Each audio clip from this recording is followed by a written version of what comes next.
Hi. Have you ever had that feeling? Is this it? Is this as good as it gets? If you have, you'll know it. I can remember several times in my life kind of feeling that, and at the same time feeling, I wish I could just settle. There's that constant battle between, God, I want more, and why can't I just settle for what I've got? Why can't I just be happy with what I've got? I can remember the first time I felt it. Yeah, I can remember being a young kid, maybe around 10, 12, maybe a little bit older, early teens, lying in bed, lying awake at night with a real empty pit inside of me, thinking, God, I hope, not even hoping, but just thinking, is this it? Is this really? Kind of thinking about all the years that I'd have to live and that this was it. It's come up several times in my life. What about yours? Have you ever had that feeling? Are you experiencing that now? What do you do about it? I have gone backwards and forwards throughout my life between that, is this it? I want more, and reaching for more. And then feeling, why can't I just be happy with what I've got? And then closing myself in and trying to be okay with what is, and with living the way other people think that I should live. I've got to the stage now, I've had a bit of an awakening, several awakenings throughout my life, but I've got to the stage now where I am reaching more for the unique, for the life that I want to know how good it can get. So no longer thinking, is this as good as it is, but thinking more, how good can it be, and reaching for that. What about you? What do you do? Are you finding yourself where I've been so many times in my life, feeling trapped, feeling a little bit exposed and vulnerable when you try and reach for more, and that exposed and vulnerable feeling getting a little bit too much, so therefore closing down and coming back? I have done that so many times. But the point is, at this stage of my life, and I'm not at the end of it yet, thank God, but at this stage in my life, I can say that I've always ended up coming back to that point of wanting to open up and wanting to expand. And actually, it would have been good if I'd gone for the expansion, a little bit more of an expansion a little bit earlier in my life, because then I feel I'd be so much further along. But I didn't. But so now, when the fears are coming up about not fitting in, about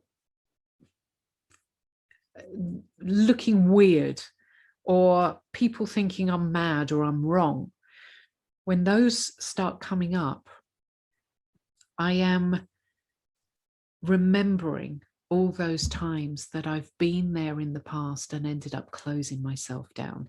And in that closing myself down, I'm the one that's been rejecting myself. I'm the one that's been rejecting the true me and the uniqueness, and I haven't allowed that to shine. I'm the one that's been keeping myself small. I've been the one that has not allowed myself to step into my uniqueness, not allowed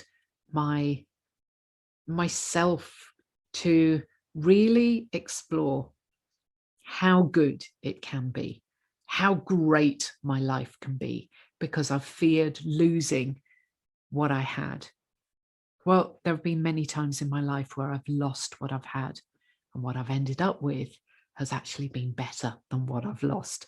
So right now, at this stage, I am consciously deciding to unhook myself from all of those things that other people think I should do, or rather I think other people think I should do, and the ways that I think other people think I should be living. I am consciously untethering myself from those, and I am experimenting. I am taking the opportunity now to experiment, to try out different things, to not do things the way other people do, to not do things the way I've done in the past, to actually explore and see what is possible, how good can it get. And what I'm doing more and more is I'm learning not to listen to my brain, not to listen to the thoughts, because your brain is actually there to protect you. My brain is here to protect me. It's the primary purpose of our brain, to process everything in order to keep us safe. And in the keeping us safe, it's kept me where I've been. It's kept me putting myself down and small and just restricting and holding myself back. And actually, your brain can only go on the past. It's got no experience of the future. It's got no experience of what is possible, of what it would be like to do this or do that, or live like this. It's got no experience of it. So therefore it's unknown, and therefore your brain kicks in and comes up with all of the reasons why you shouldn't do it, because it's unknown, and therefore your brain needs to protect you from it. So I am learning more and more not to listen to my brain, but to listen to my heart, my intuition, my instinct. Starting to tune into that voice will mean that it becomes louder, and it will become not necessarily louder, but I will be able to hear it clearer. And therefore I'll be able to follow it a little bit more. And in that is the voice that is going to open up the possibility. That's the voice I want to follow. So whatever you are doing, if you are feeling in that small closed situation, then maybe you might want to try just unhooking a little bit, just a little, unhooking from the way your brain is telling you should behave, the things that you should do, and open up a little bit more to your instinct, to your intuition of what might be possible. Imagine how good it can get. That's it from me today. Take care. Bye-bye.